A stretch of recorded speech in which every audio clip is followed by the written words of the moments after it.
planning functions for urban regeneration, and then Eke Panuku would be tasked with delivering on those projects.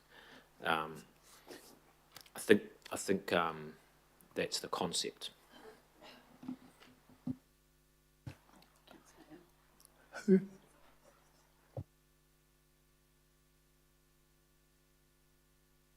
Councillor Filipina. Thank you, Chair. Tēnā korua, Max and Megan. Would it be correct in saying that Eke Panuku also has placemaking, also has sales of land, also has properties that rent, also has areas where not only regeneration, but if I used Colmar as an example, and the property they have there, to expand what is currently there for Colmar, for example, isn't that also part of the role that they have? Yes, Councillor. So for the purpose of the advice and these decisions, what we did was we grouped together activities into functions, which, so within that, the function of urban regeneration, things like the placemaking, the work at Colmar, those fall into what we're talking about here when we're talking about urban regeneration, and property sales falls into that property management function. So we've grouped together different activities into those functional categories, I suppose, because in order to enable advice at the right level and decisions at the right level. But you're right in what you said. Yeah, and supplementary, Chair. So what F is doing is really saying, we want you, Max, your team, the CEO, to have a look at other delivery mechanisms in regards to urban regeneration, expand your view further than what you have, and there may be a model that you come back to us and say, well, yeah, look, Councillor Darby, well done with F, because there is a model, and there's actually two, that could be representative of the work and the mahi that Eke Panuku are doing. Is that what F is telling us? I think it is, and it's open to you. If you resolve as such, it's open to you to request that we do that, and we will. I think all that's been said here is that there is a consequence in terms of timing, certainty, and so on that we've discussed earlier. So yeah, totally agree about the consequence. That's why there's been some conversations happening during this morning with relevant parties. Kia ora. Councillor Ferry, please. Thanks. So just trying to get my head around this. So is this a little bit like what we were proposing with AT before the central government announcement, which is to separate sort of the strategy and planning, well, planning when it comes to regeneration, but separate strategy from delivery? Is that where we see this potentially going, in which case property management is kind of in that delivery space again, so it sort of would bounce back potentially, but I can see why from the fact that we do property management. So, but is that what we see this amendment is trying to do? I believe that's the intent of it, but that's really a question for the mover of the amendment. Yeah.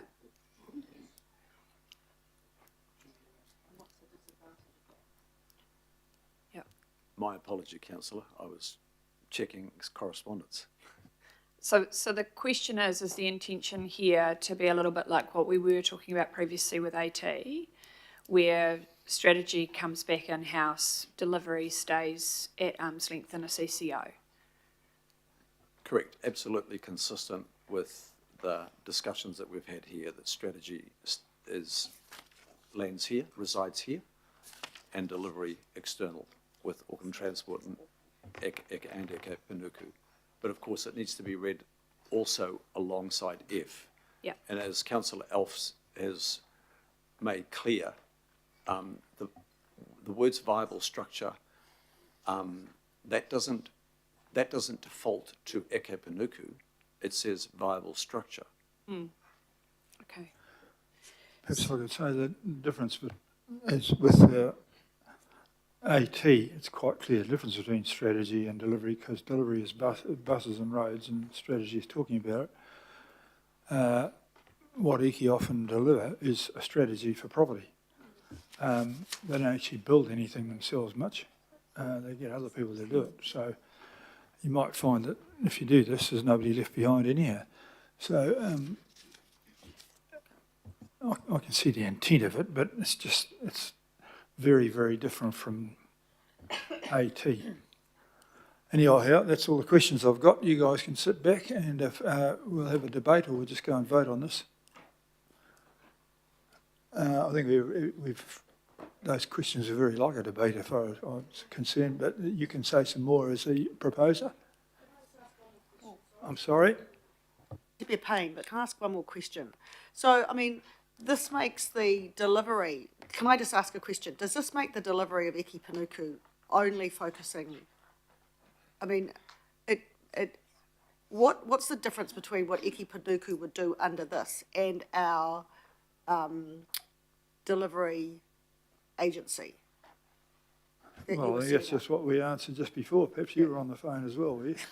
Can you pay attention, please, people? To be honest, Deputy Mayor, I don't think there's in practical reality, there might not be a huge difference, but the key distinction is in the governance, which is that under this model, you have a separate company with its own board of directors with their own duties and responsibilities. And operating at a relatively small scale. So there is a question of scale here with the organisation, because it would be a relatively small CCO.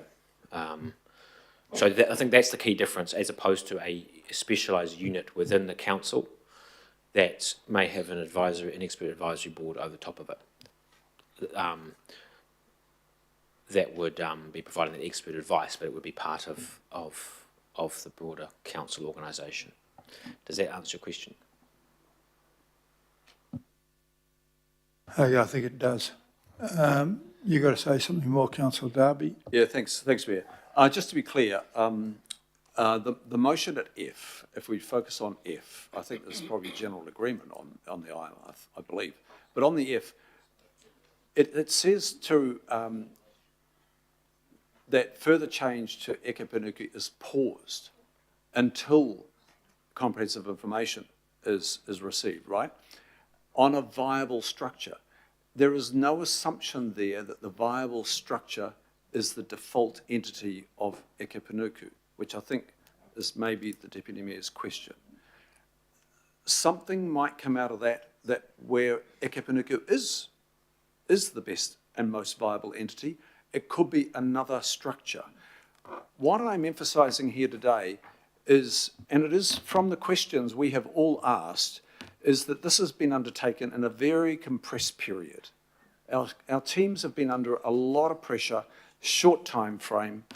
There's been major upheaval and change on the Auckland Transport side, change on the Tātaki Auckland Unlimited side, and in this area, I'm not confident at all that we've unearthed the comprehensive information that is required to inform a quality, enduring outcome. We're all aware of the success of regeneration through eke panuku.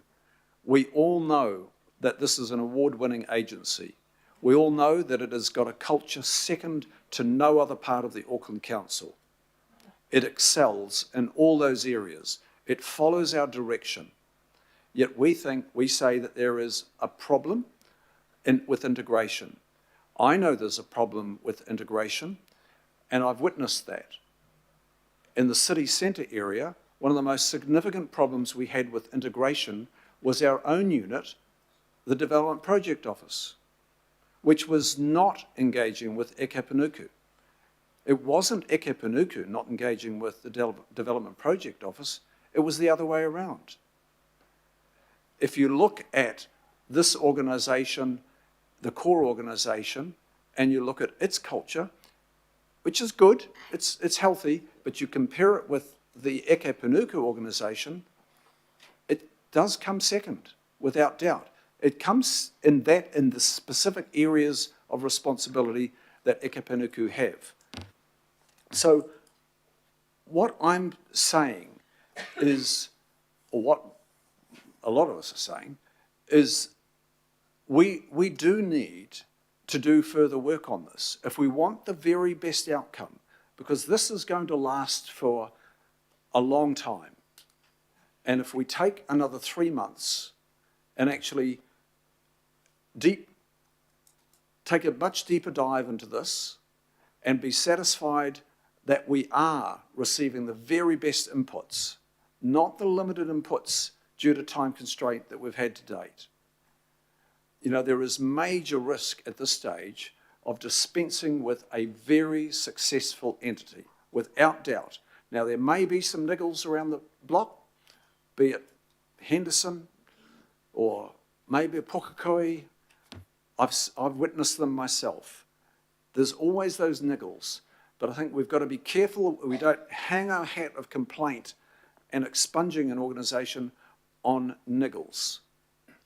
Holistically, Eke Panuku has done hugely well. There's no question.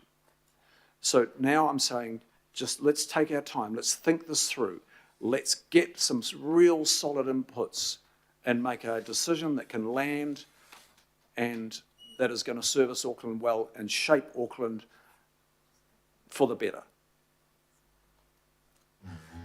Councillor Stewart. Thank you. I've just been told it could be a question or a comment, so it's a little bit of both. But Eke Panuku, Auckland Development, I thought they were there to lease council-owned property, and we're no longer needed to sell. But in my experience, and I think some of the experiences around the table, we haven't always had a good experience with some of the things that Eke Panuku have done. And I know in my own community, we've had buildings that were probably, you know, really good community buildings that unfortunately were left to decay. And that was why they were sold. And I can remember one of the members of Grey Power ringing me up probably 6-7 years ago, and he said, Councillor Stewart, I'd like you to come and have a look at the old police building.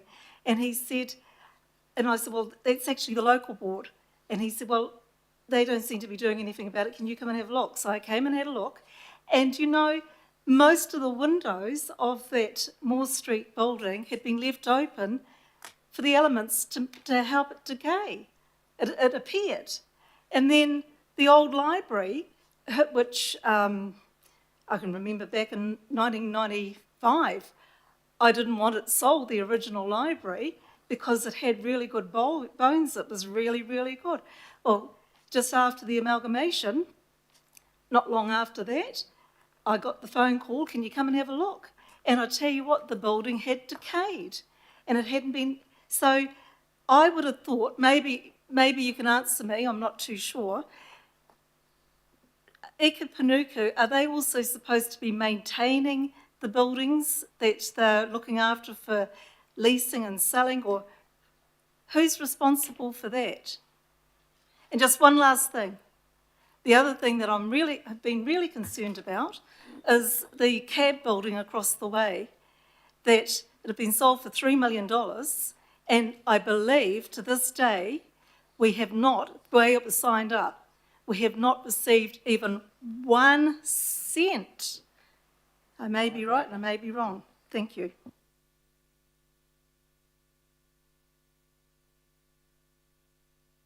I think that was sort of a rhetorical question there. Councillor Henderson. Yeah, thanks. Look, I'll be brief with respect to the mover and seconder. Look, I just can't give my assent to this amendment without any kind of indicative timeframe on when information will be provided and the process will be unpaused. The whole point of us doing this today is not ideal as it is because we want to provide certainty for staff we also want to provide certainty for our partners in the development community. And this amendment would not give those partners the confidence to commit. I believe this would risk pausing work indefinitely in our city across a range of town centres, including several of them anyway. Look, I'll speak more at the substantive about our ability to deliver. I do back council's ability to deliver these things, so I just wanted to signpost that. But look, we can't vote for uncertainty, colleagues. Thank you. Good point. Thank you, Baker. Please, Councillor Baker, rather. Yeah, look, I mean, I was struggling a little bit with this, and, you know, I went down to level 22 this morning and unknown that I didn't know this was coming, this amendment, so I popped down to level 22 this morning and asked a question of whether slowing this down, whether taking more time to consider a more fulsome and considered approach would be the way to go, and was given an unequivocal no. Do not slow it down. And I was reminded of the workshop that we had on level 26, where we got that message again. Do not slow this down. It will be destructive for our organisation. And somehow I believe that's changed, because I raised that as soon as the amendment was tabled with the mover. So I can't support this. No one I think will doubt the very, very good job that Eki Panuku has done.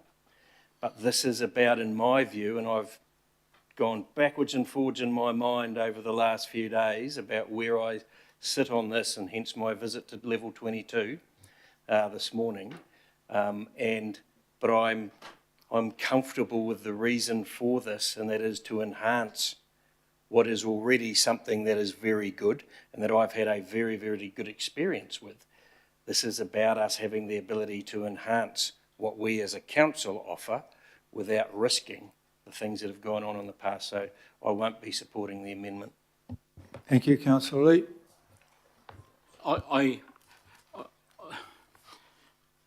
It's a difficult situation, because we're not just talking about an organisation, we're talking about people, and I certainly endorse the comments made earlier about respecting the work that has been done.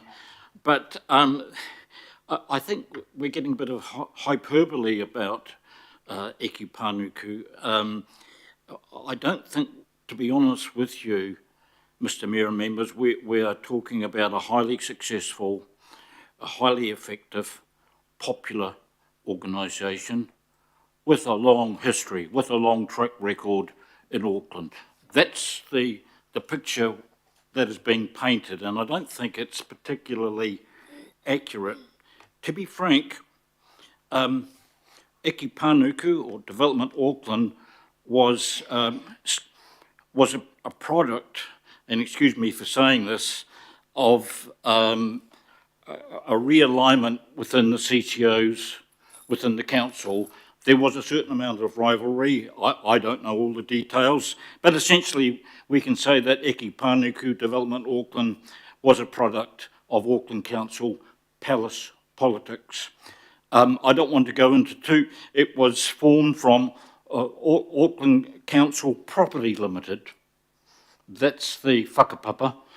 And it was in effect, a hostile takeover of that other CCO, Waterfront Auckland, which, for a CCO, the two words don't necessarily always go together, was quite popular with people, and was another word that you don't often hear with CCOs. It was effective.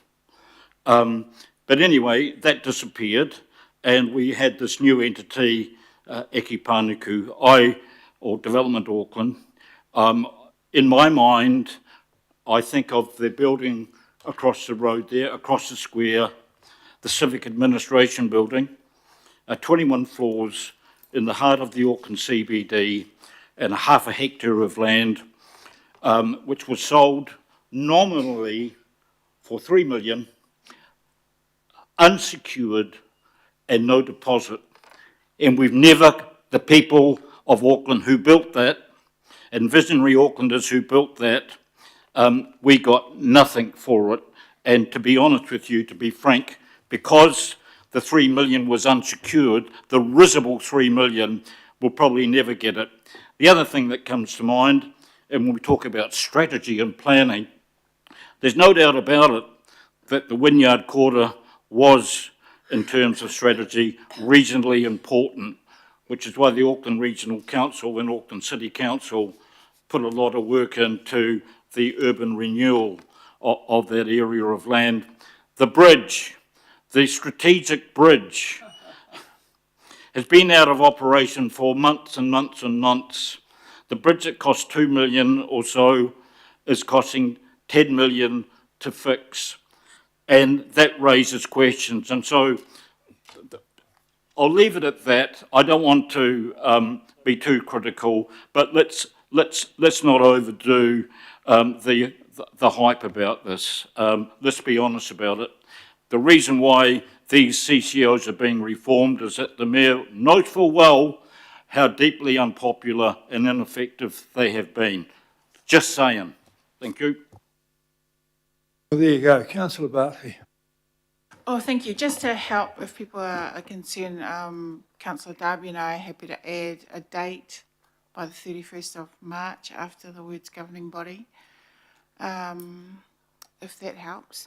But I'm speaking in support of this, of course, as the seconder. Really, I think it's a last-ditch attempt to try and save Eke Panuku. I see the value in their work. I see the difference between what a town centre upgrade looks like without Eke Panuku in the picture, and it's pretty uncoordinated, slow, and nothing much really happens. And that's in another part of my ward where there's no Eke Panuku.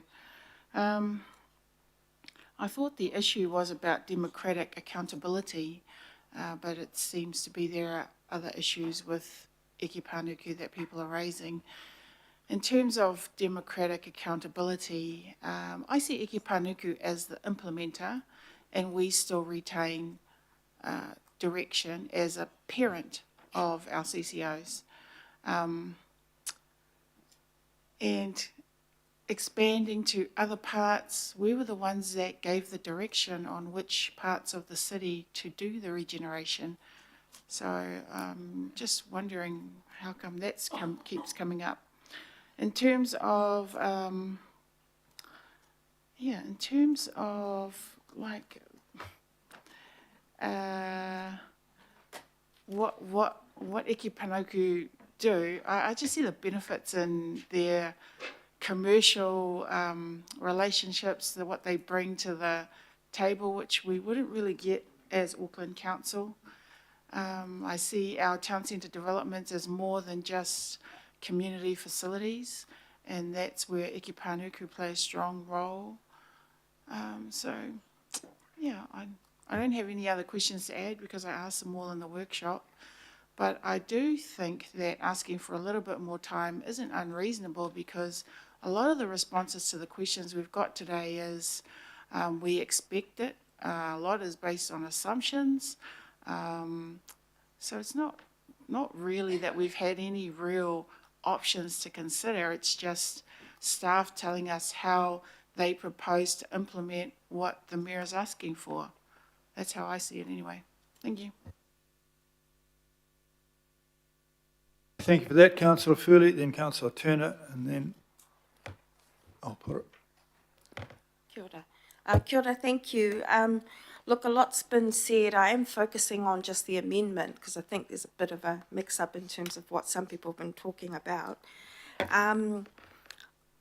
I tautoko this amendment because the issue was more accountability, and I think I does that by transferring that strategy function of Eke Panuku to council, but leaving the delivery, the urban regeneration, all the work in the mahi around that they do so well, and in my experience they have done well, in Manukau in particular, leaving that with Eke Panuku, so leaving that as status quo.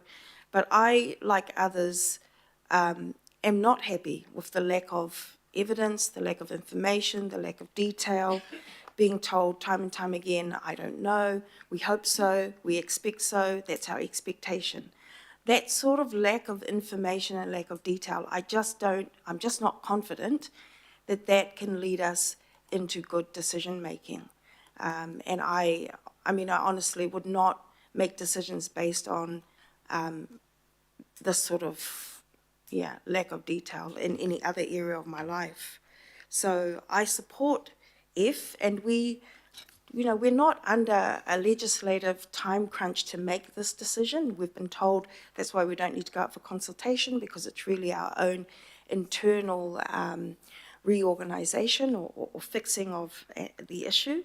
So I don't understand why such the rush. We've heard from our staff and over again today that they haven't been able to provide us that information or that detail because of the time crunch that we've imposed upon them.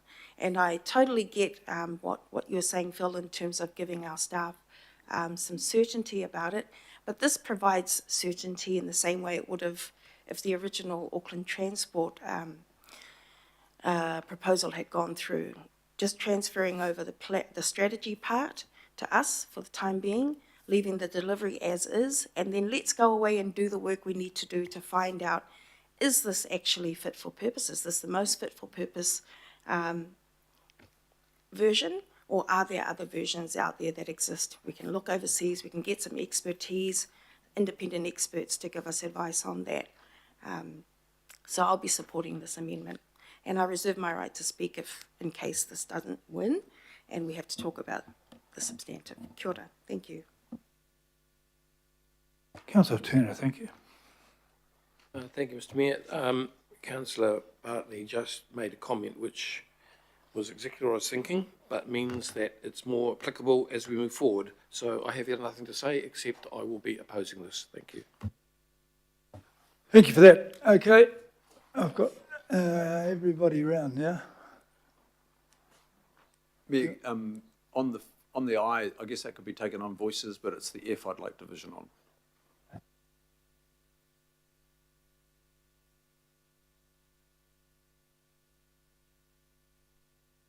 Or I'll call for all those in favour of saying... Point of order. Firstly, Councillor Philippine has got his hand up. And secondly, I'd say we can't take these in part. So we've either got to divide for all of them, which is what I'll say, division. They both work together. You can't take one or the other. Well, that's absolutely true, but you never know. Just wonderful for you to point out something so screamingly obvious, but that wasn't what I was asked to do. So what we're going to do is we'll take it in one thing and we'll go for a division, because I think you would like a division on this one. No, you're going to take here comes Councillor Philippine, the king of divisions. Yeah, I just put my hand up to speak to the amendment. Yep, thank you. When I was made aware of this by Councillor Darby, like everybody else around this table, I did my due diligence by ringing up staff who I have a lot of respect for in Eke Panuku, staff who I've been talking to over the last few months, staff who are sitting and waiting for a decision. And in regards to this particular recommendation, in particular F, they are supportive. The ones that I have spoken to are supportive. Well, I did that this afternoon, Councillor Simpson, because when I got made aware of this, I did my due diligence by ringing them up. And that's exactly now, we heard from my colleague on the left, and I have no doubt at all that he is correct in what he is saying, but people do change their mind. This particular one, there is a date there, 31st. I will be supporting this. And I can tell you that there are staff members who are definitely looking at their role and their job. And this particular one, at least that replacement one, people are sure, and they will know that those are in planning and property management, they know what is going to happen to them. The others that are working, and I asked the pātai of the team that were there, they will then also know that by the 31st of March, if there is another structure and it comes back to us and we make that decision, they at least will be happy that everything has been exhausted. So I will be supporting this amendment. Thank you. Councillor Fletcher. Oh, thank you, Your Worship. I have been thinking about this very deeply because I've been doing my own due diligence on Ki Panuku and talking to many, many people, including people like John Hunt, who worked with me on Britomart all those many years ago. And there were issues that have been in my mind as to what might be at stake here. You know, the strengths and advantages of semi-independent regeneration and whether it enables retention and recruitment in terms of really talented and professional people. But I have been really made more comfortable today by the responses that we've had from our CEO, who I might add at the time, I think, enjoyed our fulsome support from around the table. Everyone came in behind Phil.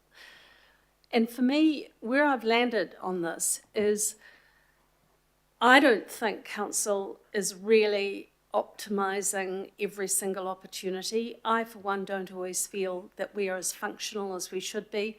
I think we can get more performance out of this council, and so some change is required. And I think back to the very beginning of the Auckland Council and the amalgamation in 2010, we had hot resistance. You know, people were dragged kicking and screaming to sit around this table. They wanted to stick with the legacy councils. Ironically, it was the very people who resisted it the most that we actually put in charge with the implementation of it. However, change can be a good thing. And I think today, change is something we should consider. And I have taken and given much weighting to the reassurances that I've had from our CEO to say that this is not going to signify a lack of service. This is not going to have a huge potential in terms of job losses. This can be managed without losing a lot of the skill and expertise. So I'm just imploring colleagues, let's get on with it. This could be a really good beginning for 2025. That's not to say that the fantastic people that we have within Panuku and the board that we have had have not contributed greatly to Auckland Council, but something has to change. You know, I don't think Auckland Council is functioning as well as it can, so I'm willing to put my trust in our CEO and actually support the Mayor's proposal, and therefore I will not be supporting Councillor Darby's amendment. Thank you for that. Councillor Ferry. Thanks. I'm really struggling with this amendment. I appreciate the addition of the time frame. I think we do owe it to staff to give them some certainty, and that assists greatly with that. I think that if what we're aiming for is more democratic oversight, then this helps with that, but it also doesn't lock us into a model when I frankly think we aren't ready to decide what I keep looking back at the notes from the facilitated workshop we had on this. Only 11 councillors were present at that conversation. And I keep thinking up to today and through this discussion today that I don't think we are ready to make this decision, because I don't think all of us have engaged sufficiently in this. It's really hard. This is not an easy one, right? Tātaki, we managed to work through pretty quickly. There was a bit of, one particular aspect that was up in the air for a while, but it landed. AT was pretty straightforward. This one has been tricky from the start. And I worry about losing some of the best parts of how Eke Panuku has worked. And I have seen some pretty good stuff. I've seen, we don't get everything right, even within the council parent. And I know that there are people within Eki Panuku who we will potentially lose if we bring the whole thing in-house without very careful work to maintain the culture that they have, to make sure that they are not going to feel undue political interference and pressure once they are no longer at arm's length. So on balance, I will support this amendment. I think it is a bit messy, but I think it heads in the direction I would rather we headed in than the original. Thank you. Okay, thanks very much for that. That's all the debate. It's been asked for a division. I haven't actually spoken, but a couple of things that I just did want to just raise. The question of political interference can only take place at the earliest every 3 years. The market moves a hell of a lot quicker than that. And secondly, about staff wanting to leave, I'd be surprised if many leave in the current market. The market's awash with spare staff from the property sector.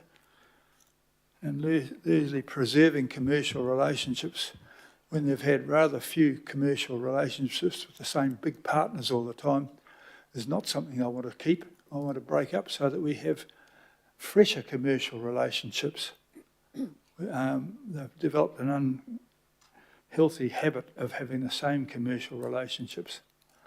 So just to those ones there, I certainly won't be supporting this, which is just fending off the future. But we will have a vote on it now, which will be conducted by Sandra with an R. Are we doing the whole, this is division on the whole? We're doing the division on the whole because it was correctly pointed out that you can't split this in half.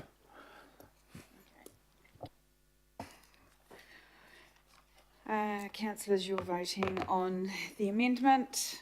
Councillor Baker. Against. Councillor Bartley. For. Councillor Darby. For. Councillor Ferry. For. Councillor Filipina. Aye. Councillor Fletcher. No. Councillor Foley. For. Councillor Henderson. No. Councillor Hills. For. Councillor Lee. No. Councillor Leone. For. Councillor Newman. Against. Councillor Sayers. Against. Deputy Mayor Simpson. Councillor Stewart. Against. Councillor Turner. Against. Councillor Walker. Against? Councillor Watson. No. Councillor Williamson. No. Mayor Brown. So that is lost. Right. 13-7. Rightio. Now I want to do what I promised to do, is go around the table with 5 minutes from everybody on the substantive motion, which we've talked about since 10:30. I think it would be good to have 5 minutes from everybody. I'm going to go around the table starting in that direction from Baker around, and we get halfway. I'm going to ask... Can you start the other way? You don't have to take your 5 minutes. Oh, could you start the other way? Oh, we can do it in alphabetical. Well, I can do it in alphabetical, reverse alphabetical. I can do it on hair colour or weight. Eh? Oh, we'll never get started there. I would have forgotten what you said. Alphabetical. I believe it's up to me. I'll traditionally going to start. I'm halfway around. I'm going to ask for Te Hukura chair to say a bit. He can't vote, but I think we should hear, because when we spoke to the iwi leaders, we forget that Maori are quite substantial property developers these days, and I was quite surprised at what they said. And so off you go. And Councillor Baker, I'm going to start that way. I'm going to go around that way. Rightio, I'll start. Yeah, look, I mean, in terms of the substantial stuff and breaking it down, obviously, Auckland Transport, it's a little bit out of our hands, and we've had an indication from the Minister as to what they want. Auckland Transport's a subject of legislation all by itself, so I think we're a little bit, you know, caught up there, and we have to wait patiently as we do. I think the critical thing as we move towards that, though, is going to be the delegations, not only back to Auckland Transport, but to local boards, and we are going to have to manage that really carefully. But in general, I'm supportive of the changes proposed there, and I believe we can do that, and we can get a better outcome. In terms of Te Taki Auckland Unlimited, I think the move to I think, as Richard mentioned earlier, the move to retain them looking after major events and destination is the right one. We've got some work to do, obviously, with Screen Auckland as to what their role is and where they sit. But I am reasonably comfortable, and in particular in terms of the economic development. The CEO of Te Taki has sat in front of this group before and mentioned how they sort of had struggled at times understanding exactly what regional economic development is. And there's a great model. The Franklin Local Board, we employed our own local economic development broker some years ago. They have been incredibly successful. They have been focused on Franklin. It works. The thing that hasn't is the lack of support from Te Taki, and that's probably come from the fact that they haven't had the budget to do economic development. So it sort of slipped between the cracks. I think there's an opportunity. Always look for opportunities to turn your phone off. And so there are opportunities there, I think, to make better of economic development. And it just needs to be in one place, and I think Council's probably the best place for that. In terms of Eki Panuku, look, as I said before, I've had some really, really good experiences with Eki Panuku, and I want to acknowledge that they have been outstanding in Pukekohe, and you know, it wasn't an easy sell taking this urban body down to little rural town of Pukekohe and trying to get them to be the champion for that town. That has changed. They've worked incredibly well with the local board. There have been times when I've been frustrated, but over the last few days I've been giving that a lot of thought, and I didn't want to get bogged down on thinking that little things defined what that organisation was. So I believe I'm really comfortable in that while, yes, it's a disruption to them, I actually think this is about making it better for Council, for Auckland. I could sit there and think about Franklin, and we talk a lot about regeneration. This is also about generation. This is also about Drury.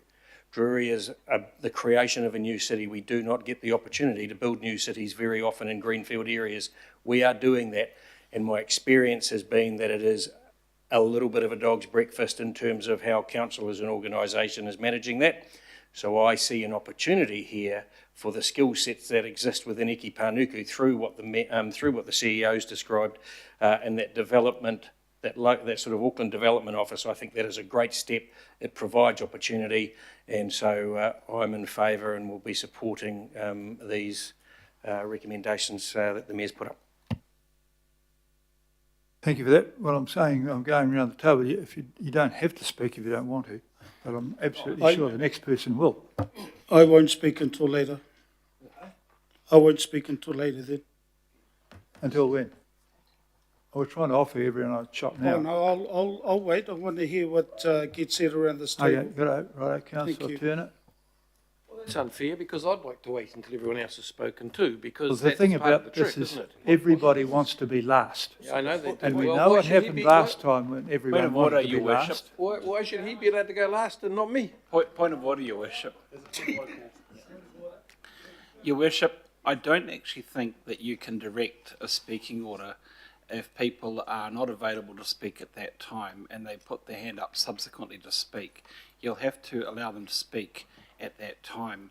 I actually think that going around the table, it might be lovely, but the truth of the matter is that it should be who wishes to speak, put their hand up, they go first, and so Because there may well be people who are persuaded by what they hear, and there may be people that don't want to speak at all. But I just think that the going around the table thing is going to invite people to opt out and then come back in. So I don't think you should do what you're doing and just allow the debate to flow, and we'll see what happens. That's my view. Okay, if I just gave that as it did work once in the past. The trouble with doing it the other way, everyone wants to be last. And we know what happened last time when everyone wanted to be last. At 7 o'clock, we pulled the pin. If we don't want to do it that way, and I mean, going around the table does give everybody the opportunity to hear what the others say, and you can make your decision at the end. Well, point of order, Your Worship, But, once again, people can put their hand up and they can be heard if they so choose. I just think you should just allow this meeting to flow and allow whatever's going to happen. Mr. Mayor, Okay. so Mr. Mayor, This I'd be is happy to. not a point of order. What I'm going to do now is, we've tried that one, it doesn't seem as though it's popular. We'll go on. Everybody putting their hand up to speak, and we'll make sure you all get the opportunity to do it once. But you can't all be last, all right? Councillor Turner has got his hand up to speak, and he's a good Thank man. you. So being the victim of my naivety last time, I'm not going to let that happen twice. So yes, I will speak now, even though someone else gets an advantage from it. Mr. Mayor, the public are very unhappy with Auckland on the whole. You know that. You have promised to fix Auckland, and you've said that we need to do this restructure. On the whole, I think the people agree with you, but there is also a lot of people, of which I'm one, that are concerned that we've restructured many times before, and what's it achieved? We're back here restructuring again. And it's led me to think a lot about a lot of the stuff I've heard said over the time I've been here as a councillor.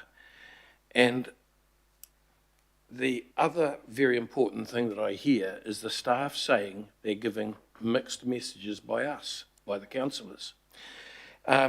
So over the time I've developed the thought that, you know, we need to have place-based management, not portfolio-based management. I see in the recommendations we talk about place-based management, and I realise that kind of we have to restructure to be able to achieve place-based management, because I, in my own view, see the CCOs as that portfolio-based management. And that led on to the comment that Councillor Bartley said just a few moments ago when she said, we are the ones who told them where they were to develop, talking about Iki Panuku. And that was my point. I'm very happy to follow you in this restructure, Mr. Mayor, but I am also desperately begging you that this is only one half of the process, and the other half is to lead us all in a political revision of our decision-making around this table and all those 300 unfunded policies which are sitting on shelves, sinking the staff no matter what structure they sit in. Thank you. Points made well there. Councillor Watson's bravely put his hand up, and then I'm going to ask David Tupari, you can follow if you want to go now, after Councillor Watson. Yeah, I just want to talk to the notion of CCO reform as a whole to start off with. I don't want to draw out any specific entities in that, because I don't think it's necessary. And I do want to provide a little bit of historical perspective to where we are today, and that's because the notion of CCO reform has actually been around since the start of the Super City. In fact, before that it was Professor Ian Shirley, who then was the Pro-Vice-Chancellor of AUT University, who in 2010 said, and he was thinking particularly of the CCO structure, that it was a structure where the major beneficiaries will be the exclusive brethren of big business, merchant bankers, and a narrow range of consultants dominated by legal and accountancy firms. And it wasn't, well, that didn't have to wait that long for that to be shown to be correct. Mr. Orsman in the Herald did a very good article in 2021 about how the super city had become a $10 billion gold mine for 20 companies, essentially. And as far as local government goes and satisfaction or otherwise with it, it was one that he said would not win the trust of ratepayers, and I think polling shows that consistently. The latest citizens monitoring report puts trust in council decision making at 18%, but I'm sure that's not just for the CCOs. And basically he and others predicted what was happening, what would happen, and it was virtually a decade to the year after that Mr. Goff, in his reign at Auckland Council, commissioned this near $1 million CCO review, which main purpose was to consider whether CCOs are sufficiently accountable to the council and the community, which I think is meant to be one of the drivers of the mayor. And it came up with a number of findings that reinforced some of the points of Mr. Shirley, but also some other ones that hinted that perhaps it wasn't just the CCOs that needed reforming, it was perhaps the council as well. And a couple of points that that panel made of Miriam Dean, Lee Orton and Doug Martin were comments like the council's many plans, policies and strategies offer almost no practical strategic direction. CCO's reporting is missing vigorous discussion of their performance. There is insufficient support for councillors in holding CCOs to account. We could maybe add council in on that too. And they said a good place to term it in terms of confronting the trust and confidence issue will be shifting the emphasis onto results and away from the quote unquote seemingly endless processes and procedures we accounted so much of during our review. And they finished up with a particularly salient point, I think, in terms of today's proceedings go. They said, no amount of mechanisms will make accountability work. It takes people and relationships between people to achieve this. So I think in light of where we are today, that's a comment I think that still holds true. And I see, for instance, the reference to non-structural change in the agenda item where the Mayor says, I'm proposing changes are made to Council's director appointment policy and performance process, should enable appointment of directors who have the right skill sets, etc., etc. Well, if we take Auckland Transport as an example, we've had an entirely new board, 9 new people on that board. We have a new CEO, a new chair. We had 4 new councillors, and all at the behest of the mayor. All those personnel literally at the behest of the mayor. Yet there seems to be this disconnect with Auckland Transport. So if we go to that notion that was in that review about relationships and between people, then that still holds true, and reform's not necessarily going to address that. So in closing up, I'd make the point, I think the PSA or other people who have solicited a bit of feedback, even though this hasn't gone out to the community, it has gone out to their members, and one of the concerns they raised was in respect of the balancing political oversight with operational independence, and they said their members' feedback concerns that excessive control risks aligning decisions too closely to political agendas. So one of the benefits of the CCO at times has been that independence. I guess in light of some of the things that have happened in this term of council, it might be a perverse outcome if that reform then just resulted in a kind of political expediency that has been on display on numerous occasions in my view. Having said that, I know for the good people of the Albany ward, while they are less than fully impressed with the course of this term of council, the one thing they would be insisting on their representatives was to back any notion of CCO reform, and as a consequence, that's exactly what I'll be doing. Thank you for that. Councillor Sayers, please. Councillor, member type, chair Taipari, my humble apologies. O kanu e te mihi kia koutou I tēnei wā, kia koe koromatua, tēnā koe. I just want to take a moment to thank you for the opportunity to participate in the discussion. I will, for the record, say last time we did the CCO review, I had a vote at the governing body, but I accept that that's not the case today. But I just want to say and reiterate the words that we spoke about at the Budget Committee recently, and that our board had discussed your proposal, Your Worship, and we support your proposal in terms of going forward for the annual plan and all that's encompassed in that. That hasn't changed. We believe that this process should be undertaken, and it is a process because it's been explained a number of times today that there is a bunch of things that have to be done, but to sit back and do nothing isn't one of them in our view. So again, we believe that, well, I do particularly believe that there's still a final decision when it comes to actually adopting the plan, and that is around May next year. But to keep procrastinating and not doing anything doesn't show any value or benefit to Auckland in our view. I'll give an example why I think that is that recently we did the Auckland Futures Fund, and it wasn't a unanimous decision.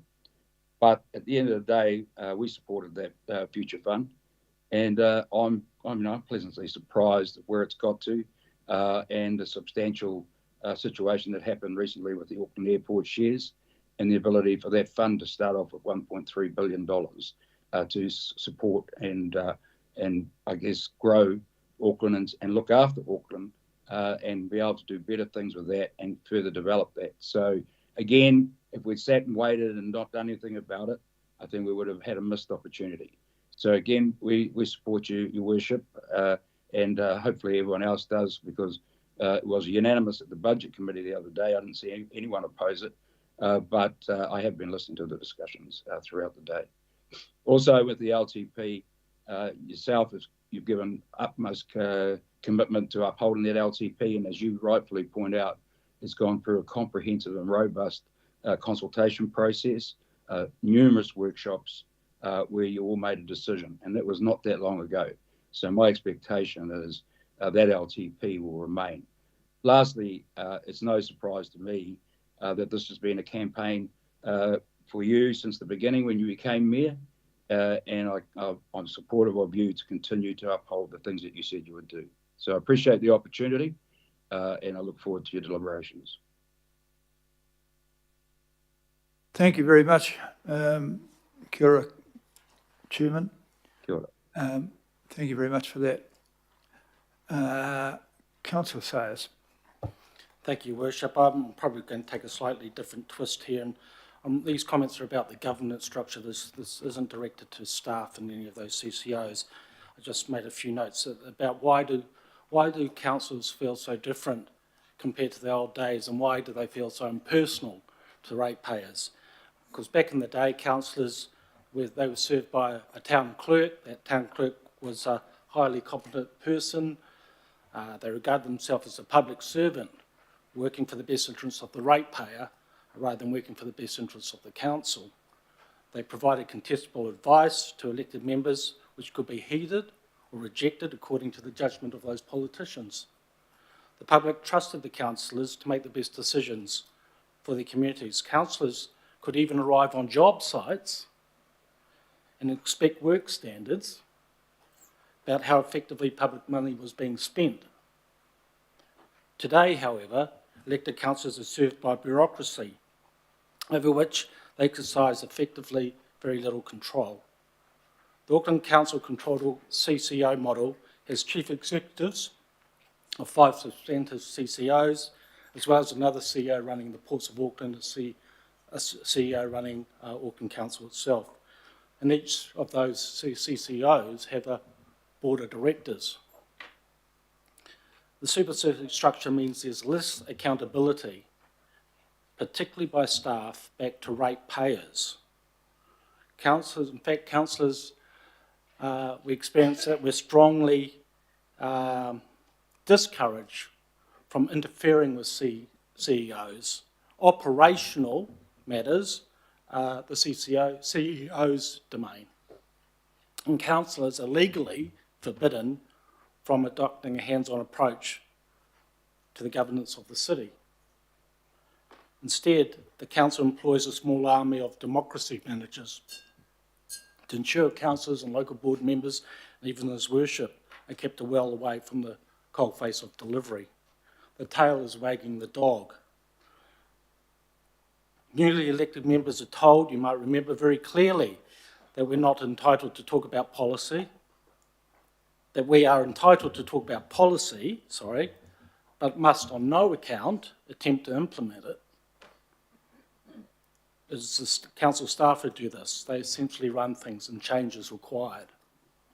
In other words, our local board members, councillors and even the mayor are democratically elected to govern their communities on one very strict condition, that they never, ever, under any circumstance, attempt to challenge the way the bureaucracy implements their decisions.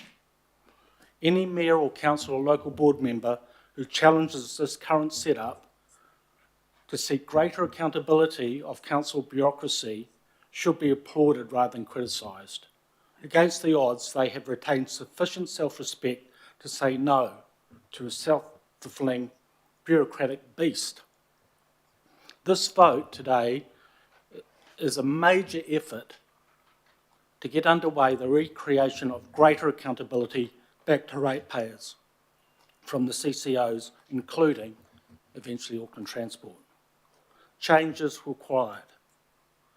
Not tinkering, but transformational change. It's time to give Aucklanders back Auckland by making the CCOs, divisions of Auckland Council, accountable back to the ratepayer. This is what these reforms will do. I'll be supporting them, Your Worship, and I would encourage you to move the entire amendment, the entire motion as one entity in a single vote. Thank you. Thank you, Councillor. Councillor Lee, please. Thank you, Mr. Mayor. I'll be... Off you go. Press your button. It's gone green. It's gone green. Yeah, That's your problem, Mike. yeah, yeah. Okay, thank you. Oh, you got a double. Thank you, Mr. Mayor. I will be supporting your recommendation. In terms of CCO, I speak with some experience as a former CCO director of 6 years and 9 months, and a veteran of umpteen board meetings and committee meetings in that CCO of CCOs, Auckland Transport. The Mayor's recommendations and the Mayor's proposal in regard to CCA reform is based on well-known and clearly expressed popular feeling in Auckland in regard to CCOs, the way they work and how much they cost. And the feeling is, and I think the Mayor has articulated it on other occasions, how deeply unpopular CCOs are, particularly some, but they seem to rival themselves in doing stuff that upsets the public. Each one has a turn at doing this, unfortunately. But CCO reform, in this case, I don't think goes far enough, and I would criticise it for that. Also, I would have to say that I won't go into too much detail, but the decision in regard to Eki Panuku and Development Auckland, I think we should have taken the same approach to Tātaki, Auckland Unlimited. AT is being reformed somewhat. There are a lot of functions that AT took onto itself over and above the very strong statutory role that was given by government in 2010 and those roles could be divested. And I have to say I've been quite happy to share my experience with the Mayor's staff in this regard. It doesn't go far enough because CCO reform also speaks to the council reforming itself. And therefore, it's not just a matter of structural reform, it's also a matter of reforming the culture. I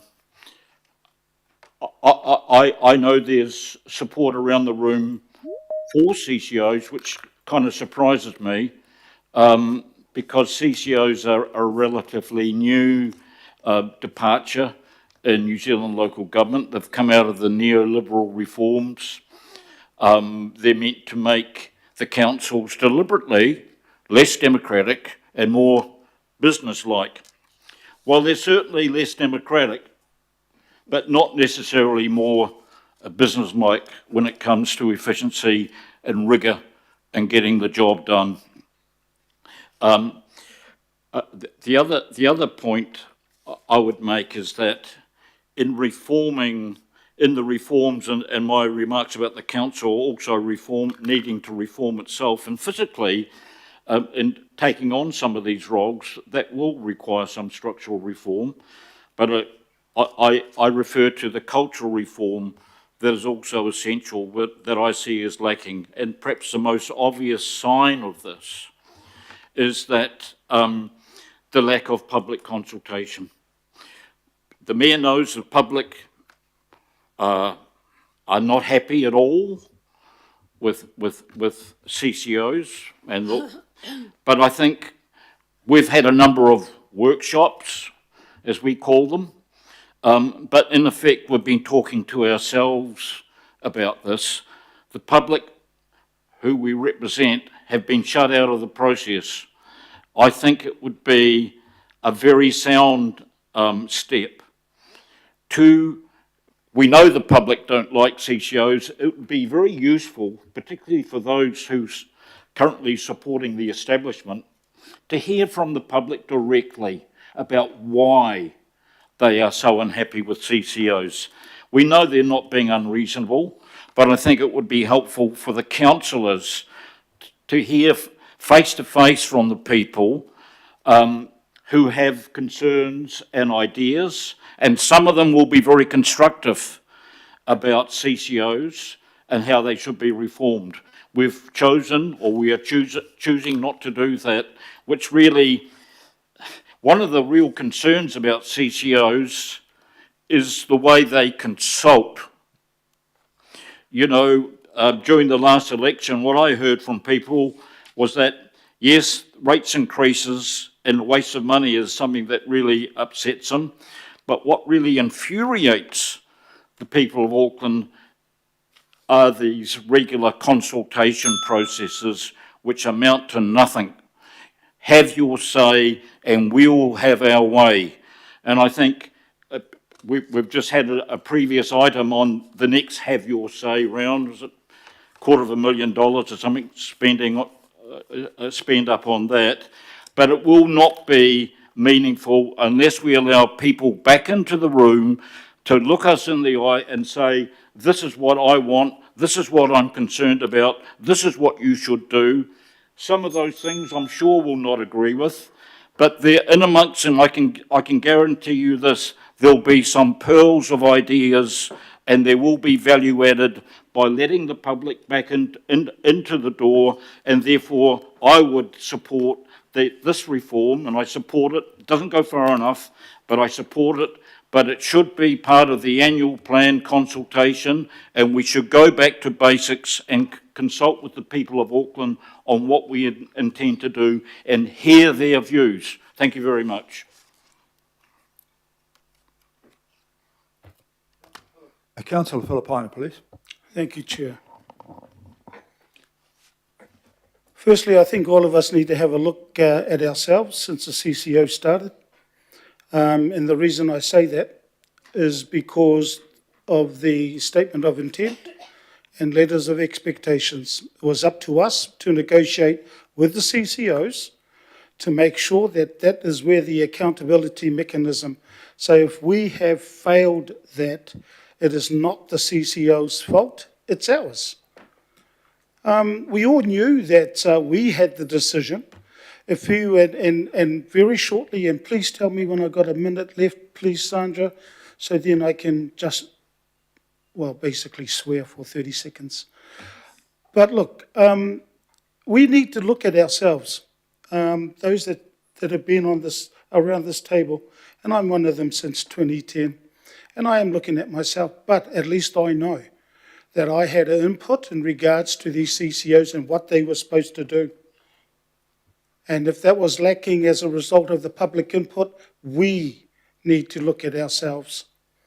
We do, not the CCOs. It's not their fault. Definitely not their fault. I am not going to talk about Auckland Transport, and the reason I won't talk about Auckland Transport, because there's going to be some legislation putting in place. So I can't do anything around the legislation. All I will say with the Minister of Transport is that he needs to make sure that he gets his information not from any other sources, whether it be the mayoral office, whether it be from Auckland Council.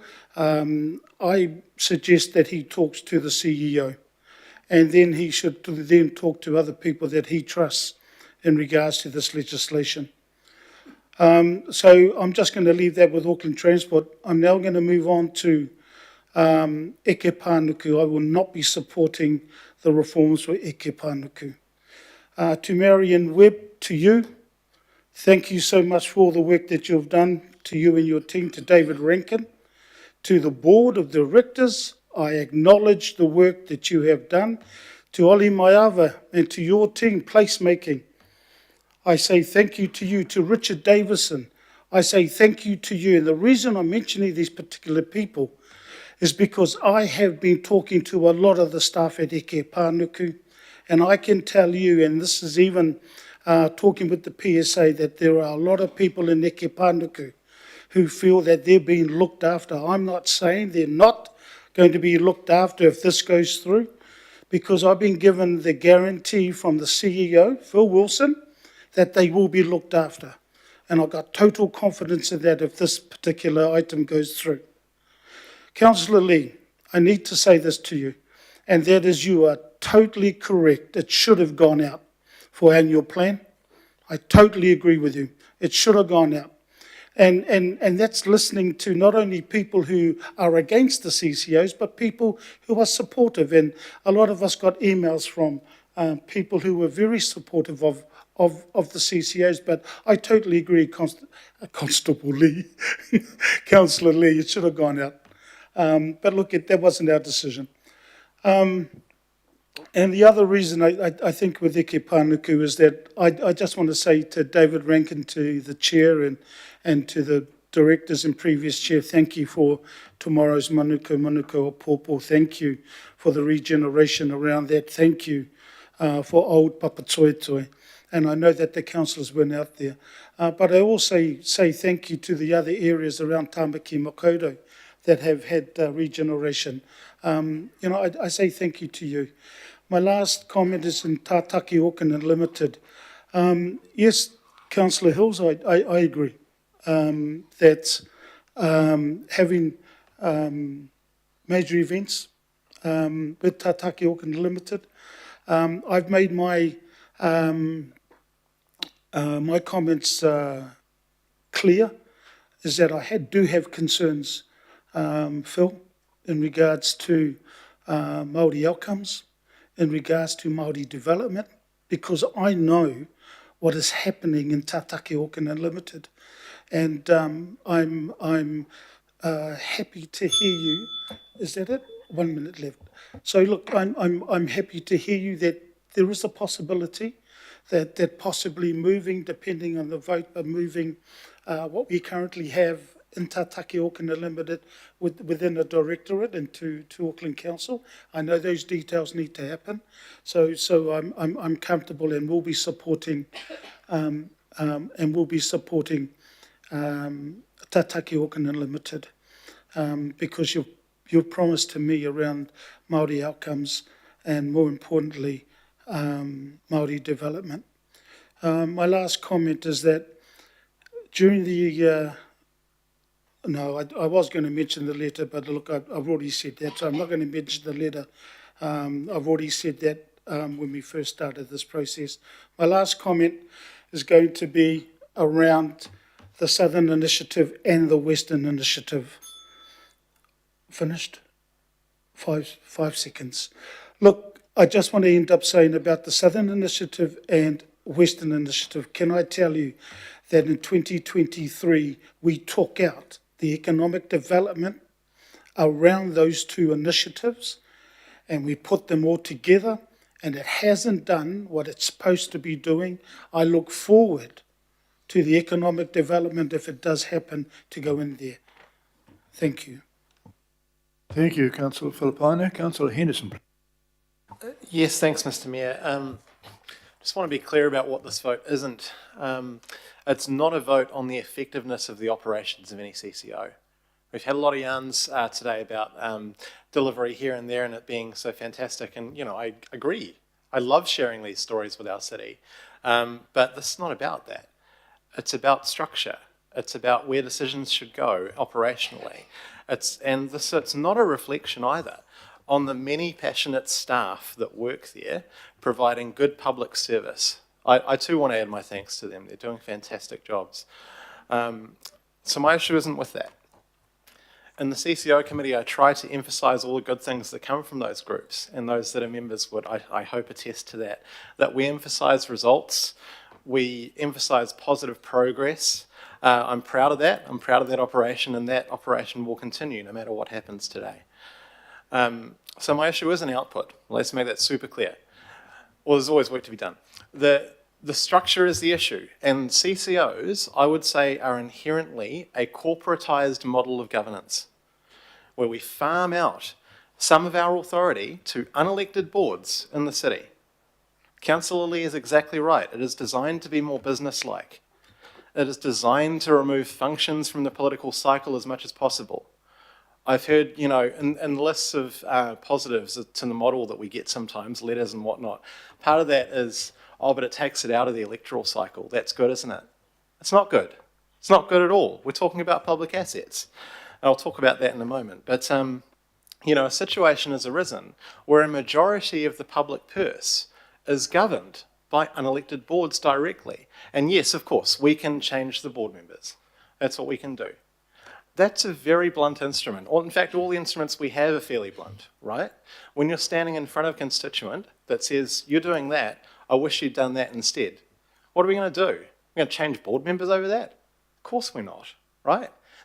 We've got board members that do fantastic jobs. People want influence over this particular decision or that. That's what democracy is, right? I want to shout out as well to the PSA that did a fantastic submission. It was very measured, actually. All sides were canvassed, and I think given a good, fair hearing. It was very good. I recommend that to everybody. In the first page of that submission, the PSA noted they were guided by the member-developed principles, I'm kind of quoting this, from the legacy councils presented to the Royal Commission of Inquiry into Auckland governance back in the days, which remain relevant to the CCO model. Remain relevant to the CCO model. There's 4 that stick out for me. I'm going to quote them. Any reorganisation should enhance and strengthen current capabilities and build skills in the local government workforce. I think that's good. Services should be locally responsive and delivered at the most effective level, adhering to the principle of subsidiarity. I think that's fantastic, and this is the heart of these proposals. That's what that is. Services should generally be kept in-house rather than outsourced or transferred to a CCO. Well, that's directly on the nose. And there is a clear desire to address duplications of functions. And I think we all have that desire because it costs every ratepayer money and time. I also note, and I asked about this earlier, we're an accredited employer with the living wage as a council. Workers that come in under this proposal, that would be binding on us. So that's a benefit to those workers. I haven't been advised on how many there are, but it's a benefit to those workers. I want to say that PSA submission really guided me a lot in terms of the voice of the workers. They had a huge bearing on my view today. It's a simple principle that public assets Public funds should be governed to the greatest extent possible by Auckland residents and the representatives they elect to act for their interests. That when people open the envelope and they see the names on the ballot paper, they're the ones responsible for driving the city's future forward. They're the ones that are accountable every day to residents if they aren't doing a good job or get thrown out. That's their right. The public expect us to already have direct control over much of the things that we're talking about today. So I go back to thinking, what do the public want us to do today? How would they vote? If we walked down the street and we asked people how they would vote, I'd suggest many of them would support these resolutions. They would have thought we already did it, frankly. The principle came up, this all came up in 2009. I was reading the Hansard as part of the preparation for this. The CCO model imposed upon us by Rodney Hyde, bitterly opposed by progressives at the time and by communities. They marched in Henderson over this kind of stuff. I'm excited, and let's look at the positives that could come from this. I'm excited about the regeneration opportunities that can happen with the great staff we have. When we integrate economic development in-house, placemaking and community level events there, all the tools required, integrated, with direct governance and oversight from local boards that are democratically elected to do that work, that can go to the ballot box and say we should develop this town centre, but not just that. We should develop this bit of land. We should develop this bit of property. Here's what we should do with it. And if you vote for me, that's what I'm going to do. Isn't that great democracy? But we can't do that in this structure. We have to change it. So, you know, I mean, obviously, look, independence from election cycles are not a good thing, in my opinion. I think people should have their say, and I'll be voting for people to have their say. Thank you, Chair. Thank you very much for that. Councillor Fletcher, please. Oh, thank you, Worship. As you yourself say in your report here, this is not about attacking the CCO model. This is about strengthening it. And for me, it's about making sure the CCOs that we have are fit for purpose. The biggest challenge that we've got facing Auckland right now is managing growth.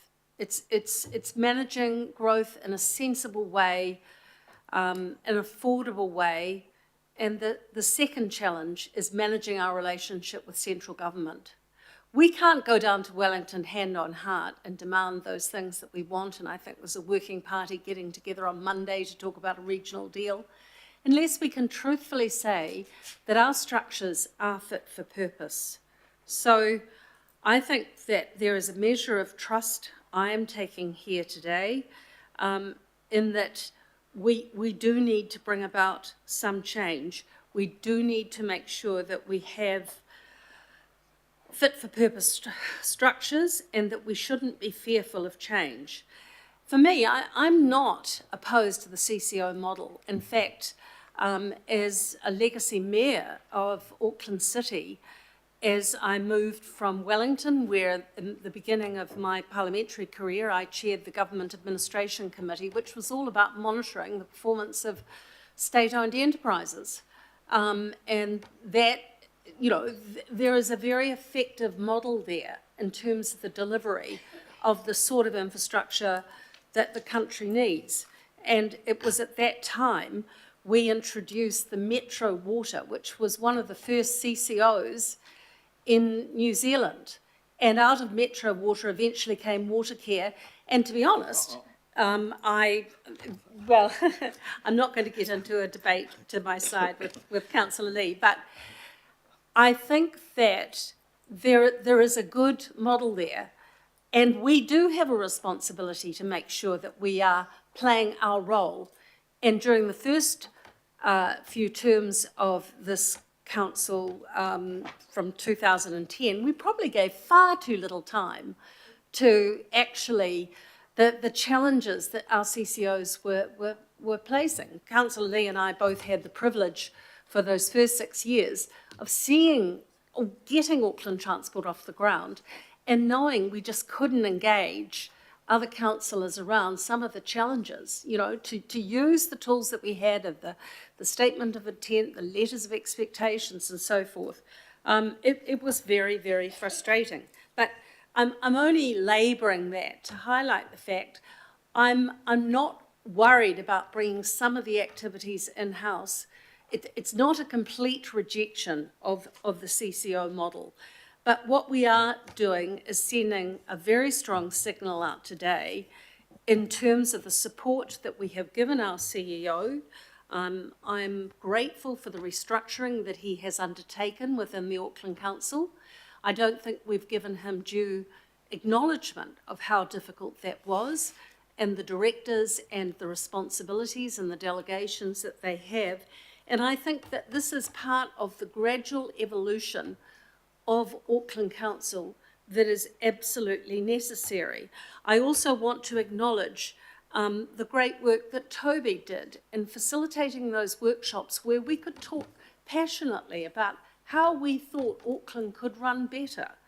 And the work that Max Hardy and he picked up early in those workshops, and Jazz, as now the Chief of Staff within the Mayoral Office, this was Auckland working really effectively together. I was highly critical of the former mayor in his first term, that we had, you know, the majority of the expenditure of Auckland was through our CCOs, and yet we had all these silos. We had a silo for the appointments of our directors, we had another silo for the budgets, we had another silo for the financial committees that were doing the quarterly performances and so forth. There was never that integration of strategy and delivery and thought. So this may seem clumsy to some, but I think it is a brave step. I urge councillors to support it. I think in our individual ways, we're all ambitious for Auckland. We've all got an appetite to see Auckland succeed. I've got a fourth grandchild coming, well, seventh grandchild actually, but my daughter's having her fourth baby. I just showed Councillor Newman this sweet little child in the womb with a big smile on his face that apparently could come any time now. He's not due till the end of the month, but you know, I want Auckland to be a really fabulous place for him and for all the kids that are coming. But right at the moment, if we all put our hands on our hearts and say, is this perfect? I don't think any of us can. This is a bit of a bold initiative.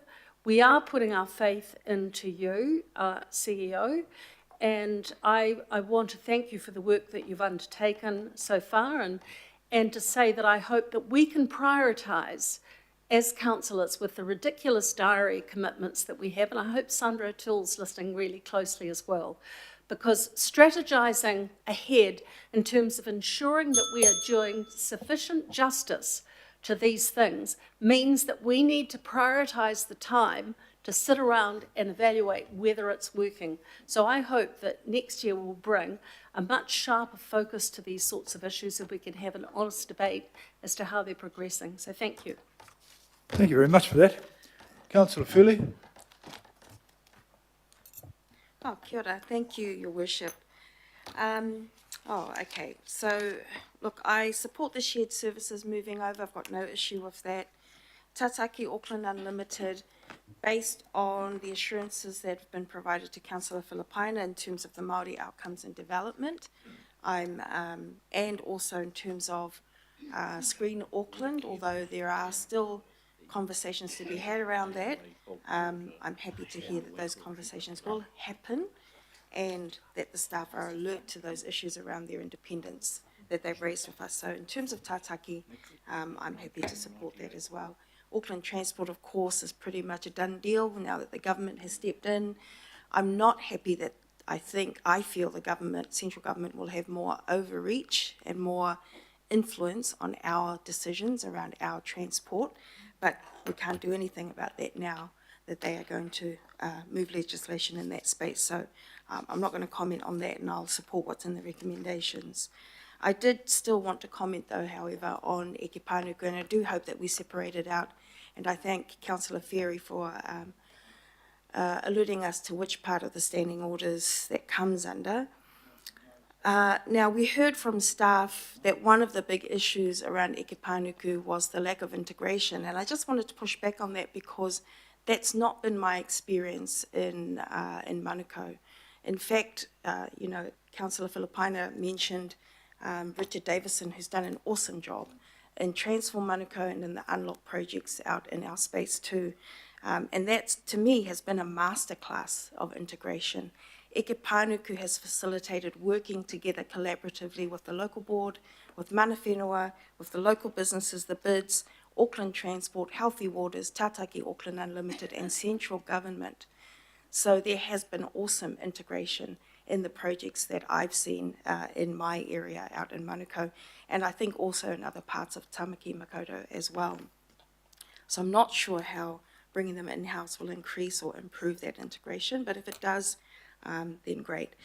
My biggest issue, as I said during the amendment debate, is the lack of information.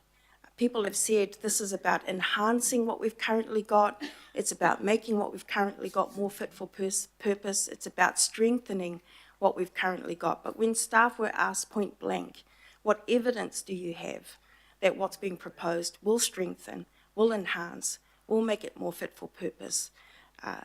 The answers we got were lots of ums and ers, and I think so, I expect so, we expect so, we hope so, and all of those sorts of answers. We don't have the details now, we'll work it out later. Trust us is basically what we're being told to do. And that just does not sit well with me as a decision maker. And this is a huge decision, and I also wish that it was going out for public consultation, because we don't know what the public thinks about it. I have received some letters from people about Eke Pānuku in particular, but all the letters I've received from John Hunt and others have been for me to vote against the reforms. I have not received any letters to say that I should vote for the reforms. And that's my major issue, Your Worship, and the reason why I'm not going to be supporting that portion of it, the Eke Pānuku part of your reforms that you're suggesting.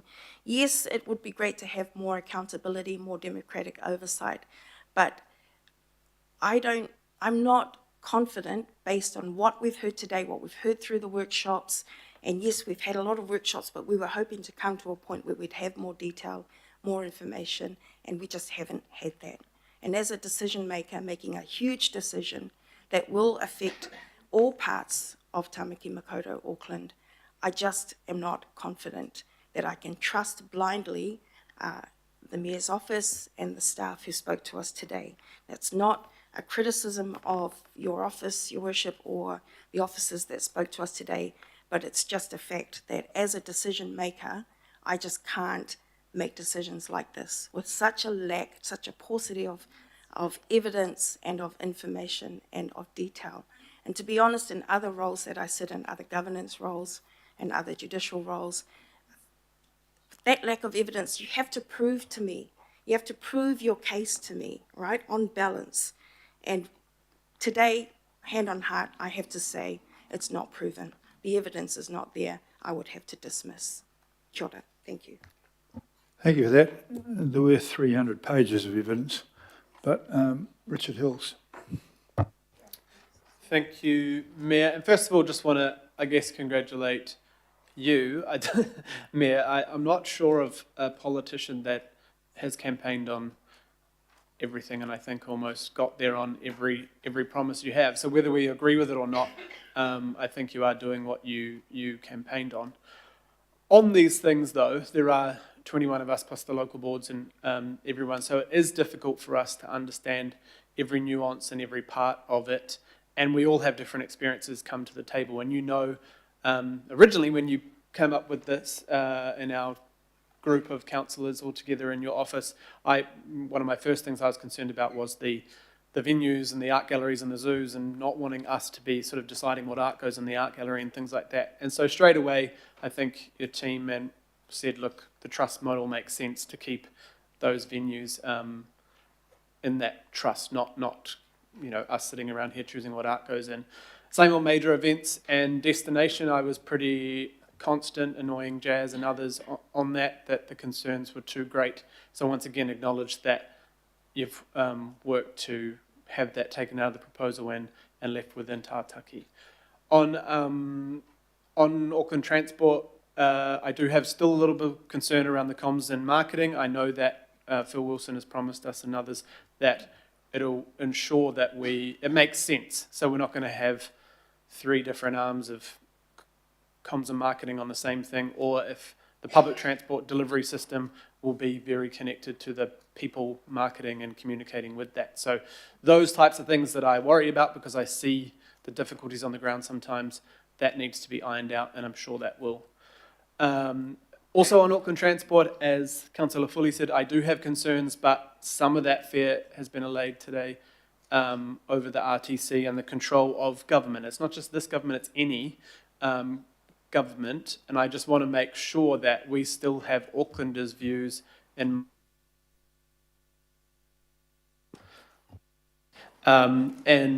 that we aren't at the behest completely to government changes. We've seen significant cuts to our budget, or basically $2 billion in the last year through the what we expected to spend through the GPS and also the regional fuel tax. So having 50-50 kind of control over the RTC is some concern, but I'm sure we will make sure that we've got our priorities and Aucklanders' priorities at the top there. But that is a concern for me. On Eke Panuku, I've told you we have difference on that, and that's because of my experience. And I am fortunate to have 2 transform unlocks in our ward, Northcote and Takapuna, and it has been a huge grind, 10 years or longer, these processes, and we're finally getting there. And I do have a little concern of will that stop? But you said that won't, and I'm taking Phil's position that won't stop, and we'll be able to continue that work. And you've seen that I voted for, despite not seeing that, unfortunately, Councillor Darby, until it was up on the screen, supported that because I felt in my heart that Eke Panuku, they're doing a good job from what my experience is. But what I will say is supporting these resolutions is I want all of us to switch the way we talk about our staff, the projects. If we support something, let's just get on with it. Or if we want to show vision, I'm sick of talking about structures. And I do feel for our CCOs. Every 2 years since I've been here, we've done this, a CCO review. We've pulled them apart, put them back together. Last year, Tātaki Auckland Limited were required to remove 200 staff. Auckland Transport, 150 staff. Eke Panuku lost $5 million, but we required them to do more. That is really hard for them to do things when we keep chopping and changing every 6 months. So I do hope bringing all of this in-house will mean that it's more streamlined, it's more clear, but we don't keep throwing things up in the air and then expecting the impossibilities. And we can actually start talking about projects and vision in the city that people want this city to be, instead of always on structure and always on how we can change things. And I do have concerns about us. Yesterday, and we talk about, Councillor Lee talks about, wanting the people to come in. Yesterday we had mana whenua, we had community members, and we had the storm-affected residents groups come in here. There was 5 of us sitting here and 6 online. We just had a quorum with 11, but we had 11 people. By the end, there was 2 online and 5 in here. The storm-affected residents said that it was pretty upsetting. I helped someone, showed them how to bus back to Helensville last night, helped her figure out where she had to walk to the bus. She made it all the way from Helensville on buses. It was going to take her 2 hours to get back so she could present to us. So we're going to turn up. And I'm sure there's TCO boards and staff out there going, how the heck are these people who, when we walk into a workshop and no one's there, our local board chairs make jokes, will there be more than 6 of you this time? If we don't turn up to this room and discuss things, even I think the biggest presentation on this, understanding the background and the evidence, there was about 8 of us in the room. So if we want more governance and we want more control, be there, turn up for our communities, and don't crap on staff and in the middle of the paper for your own benefits. That's my thing. Thanks. Well said. We've now had to ask for an extension of time. A couple of people are brave enough to ask for that. All those in favour? Thank you very much. Now, to fulfil that extension of time, Josephine Bartley. Thank you, Mayor. I think I'm getting old, because I was Shane Henderson. I was saying the same things you said. I went and objected in 2009, I think, to the CCO model. Like I was there with my Pacifica women's group and we were like, no CCO. It's a company, it's profit driven. No, that shouldn't be the way our city is run. And I just think over time I've seen the benefit of it. I've seen the benefit of where you've got a CCO running something or that kind of model, because I look at what is the best model to do urban generation. I was against tamaki regeneration when it was a lot of like right-wing people that were pushing for this company model for tamaki regeneration. I was against that. I was like, no, it should be public accountability with the council and with the government as shared owners. And I am so grateful that they went ahead with this company model, because we've been able to achieve, well, they've been able to achieve so much in the community because they're nimble, because they're independent, and they don't have to go through the same political processes that we go through just to get anything done. I look at Waikaraka Park, and when officers said it had to come to governing body, even though Tātaki had already made their decision as a board and they had done, their work, and when I thought, oh no, it's going to come here, it's going to be political, then that showed me the value of having arm's length decision making from a political process. And then I look at things in terms of urban regeneration with council, and I look at my community. They don't really care who does it. They think we do it anyway. They think we make the decisions. I got ripped to shreds over Apirana Ave, Glen Innes with Auckland Transport, and so that put me off with Auckland Transport. But I see they're trying to come back from that, and really it came down to better communications. And the stormwater system in Tamaki hasn't been upgraded. It's the same soakage since the 1950s, and it's only because this company has come along, we've got growth, and they're saying we need to upgrade things. So I see the benefits of an independent organisation. I think it would be ideal if the CCO model was the CCOs implementing our direction, our strategy. And I do agree that sometimes it's very hard to know who's leading who, because when I was on the local board, I felt like I was hitting my head against a brick wall getting through to Eke Panuku. I went and got a legal opinion on who should be running our town centre upgrades, and it came back saying it's local boards and governing body. I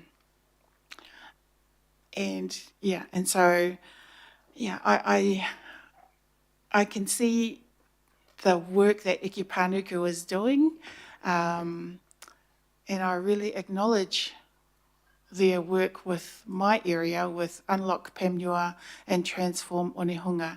And I have a lot of relatives, friends over in South Auckland that say, how did you guys get your town centre to be upgraded? Because that's what people in the street say to me is, I'll just fix up our town centre. They don't really understand about CCO models. And then I have relatives out there going, how did you guys get your town centre upgraded? And Mangere, 57 years, 57 years to fix that leaking roof. And I wonder if Eke Panuku was in the picture, maybe that would have taken less time. I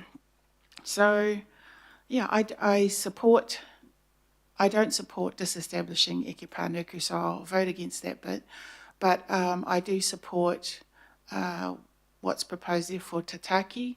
I wish we could keep them for economic development, because they do amazing work in the economic development sphere, and I acknowledge Pam Ford, Sarah Leo, and their work with Pacifica Economic Development. But I hope that when it comes into council, their work won't be lost. That was Tataki. Also support Screen Auckland, because I got the call from Nairi that they want to keep their independence, so I support them there. That's all I have to say. Thank you.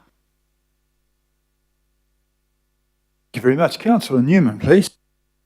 Well, thank you, Your Worship, and following on from the previous speaker, whilst I disagree with aspects of her contribution, I will always politely uphold her right to say what she thinks. Your Worship, with respect to the reforms, I think it's a bit nuanced. There is a number of different parts to this, and I think this is going to have to be taken in its totality, because I don't think you can do this part by part. But just reflecting on where Auckland Council has come from, you know, there were a lot of people who marched in 2009, but they became part, and some of them became part of the establishment shortly thereafter. And what happens is that the establishment then starts to entrench and the relationships form, and you go through the years. And I think part of the issue with the CCO model is it almost exists to replicate itself, as opposed to necessarily serving Aucklanders. That's my concern. And so, and you could say, well, maybe that's part of the issue with council as well. That's another debating point. But that's one of the reasons why I try and spend a lot of my time door knocking, because it's interesting to hear what people say on the doorsteps. And I think that the message is a rather mixed one. And so, you know, it's important to reflect that, you know, some things work well and some things do not. I do want to acknowledge a point that Councillor Filipaina has made with respect to Tātaki, and I think on this point he is right. Yes, there is a letter of expectation, the statement of intent, and we put things in there that we haven't actually necessarily given effect to ourselves. One of the most obvious one, the Tātaki space, is SOSA, to be honest. I would have liked the SOSA agreement with the stadia to have been done quite some time ago, but we prevented that, in my view. In saying that, if I'm perfectly honest with you, Your Worship, there are aspects of the Tātaki business model that I think do remain unfinished business if we don't proceed with the stadia facilities today. They are going to have to be dealt with, because I don't think that this model is necessarily durable moving forward. Councillor Hills has made the point that the relationship with Eki Panuku, some people have had town centre upgrades, others haven't. I've never been that clear, Your Worship, with respect to Eki Panuku, as to how you could have a quasi-corporate council entity that sells some land here in order to reallocate the funding for public realm development over there, and that you could run this thing sustainably through the years. At some point, you have a budget crunch because you run out of things to sell. Now, at the moment, you say, well, that hasn't happened yet, but that is the inherent issue with the Eki Panuku business model. Whilst I don't have a transform or unlock necessarily in my ward, I do have to give credit to our staff from Eki Panuku for Te Akarata, which is the upgrade for the tributary into the Puanui. And I want to say that that is a great project which involves healthy waters, and it will involve community facilities. And I would expect that those very good staff at Eki Panuku will rightly be mapped across, hopefully, if they wish to come here, to be the public servants of Auckland Council, who will provide that project management and facilitation capacity to bring those different parts of the council as we roll out that project. But fundamentally, it is about stormwater improvements. It is Auckland Council's project, and that's where it needs to be, and the accountability needs to be here. I just want to make a couple of comments in relation to Auckland Transport. A lot's been said about the GOF years. I thought that the Dean review, I said in the Dean review, we're invited to give feedback, I said at the time that I thought that the Part 4 provisions of the Local Government Auckland Council Act were an anathema, and they should be reformed with a view to regularising the relationship that this unitary Auckland Council has in relation to transport, along with every other region in New Zealand. So to me, this is actually a step towards orthodoxy. You could argue that it hasn't gone far enough because there will still be an Auckland transport with some functions. But you know, I think it's a good step. I think it's important. And finally, Your Worship, if I can just say this, when you look at the totality of this, you look at spatial placemaking. I've got a list here: master planning, horizontal infrastructure, funding, stormwater, transport, water, wastewater, facilities, parks, local realm, that's local boards. This is all Auckland Council. This is core council business. Whether you have boards that govern this or not, it ought to be a function of Auckland Council, and I think that the most relevant thing you can ever do under that model is to ensure the democratic oversight and try and get the democratic oversight as close as you can to the decision making, which is precisely why I will support the package. I do think it needs to be taken as a whole. Thank you. Thank you very much for that. It's very good. Councillor Walker, please. And following on from Councillor Newman, I'm entirely supportive of all of your comments, Daniel. I'm supportive of moving the package as a whole and am in general agreement. I think that it will move towards a simpler structure on the part of the overall council group. It will enable more accountability, which is something that the public at large is interested in. I would like to think that it will considerably improve transparency, because there has been a huge lack of that on the part of the council-controlled organisations, so-called. I would like to think it'll be more economical, and I certainly think it'll be more efficient, and it will integrate us, and if you like, reintegrate us. Having said that, my view, and you probably know that, is that it does not go far enough, particularly as far as Auckland Unlimited are concerned. And the reason I say that is that there is a work in progress around destination marketing and tourism and the funding thereof, around the stadiums. We have Eden Park that's been given a doubling of its number of concerts that it can hold. There's a work in progress around North Harbour Stadium. As far as Western Springs is concerned, I think we'll see an unravelling of that jack-up, if I describe it as that, because that is my personal view. And as far as the museum is concerned and MOTAT, they've got their own ideas of how they would like to see things as compared to Auckland Unlimited. So there's a work in progress there that is going to occur, and I would like to think that there will be some changes so that much of that is effectively brought in-house, because I think that would be more effective. It's an opportunity for council to turn itself around and regain our mana, and I liken it to what has happened to the Port of Auckland, which was not performing so well. Now, from a financial perspective, it's excellent and on an upward curve, and we now have a great deal of confidence in that port, and I hope it stays for a long time. Regaining that mana means that we've got to have a turnaround in terms of transparency. If we reflect on some of the bad stuff that has happened, and we only have to look across the road at the Civic Administration building, as Mike Lee pointed out, we haven't had any money from that. It was worth a very large sum of money, 100 million, something of that order if you value the land and the buildings.